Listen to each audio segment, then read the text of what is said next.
qarang, agar kvartira oladigan bo'lsangiz, mana tayyor avtomobil qo'yishning joyi bo'lsa, mana ichkariga kirsangiz, mana qarang, tayyor shundoq hovli bo'lsa. Bu nima bu? Hovlimi bu yo kvartirami bu? Qarang. Avtomobil zaryad qilish uchun zaryadkasi bor. Tashqarida sanuzili bor. Bu yerda esa mana bu ichkarida nima edi? Yozgi oshxonasi bor ekan. Qarang. Hamma sharoitlar bor ekan. Mana kech payt mazza qilib oilaviy choy-poy ichib o'tadigan zona.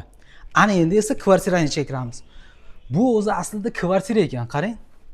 Mana o'ng qo'limizda bitta yotoqxona. Zo'ra. Xo'p. Koridor bo'ylab yurganimizda mana bu tomonda esa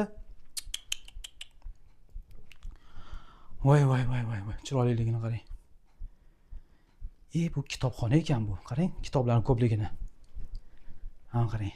To'g'rimizda o'tirib choy-poy ichadigan zona, ana o'ng qo'limizda esa oshxonasi bor ekan.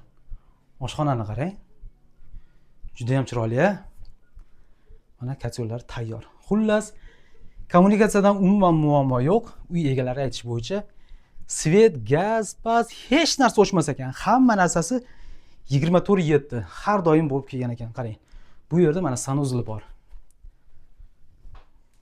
Qarang, juda ham chiroyli. Xo'p, manzilimiz Toshkent shahar.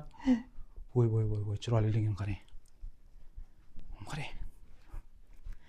Deyarli hamma narsasi qolar ekan, menimcha shu bitta xolodilnikdan tashqari. Manzilimiz Toshkent shahar Yakkasaroy tumani. Askiya bozorining shundoqqina yonida joylashgan. Bu yog'i Bobur parki, bu yog'i aeroport, bu yog'i Muqimiy ko'chada joylashgan. 70 kvadrat metrli ushbu xonadonimiz sotuvga chiqarilgan. Batafsil ma'lumot yana opisiyaniyada yozilgan bo'ladi. Telefon qiling, bog'laning. Kimga agar kvartira kerak bo'lsa, mana. Hovli kerak bo'lsa, mana. Xullas, dva v одном. Telefon qiling, foydalaning. Qarang, juda ham chiroyli.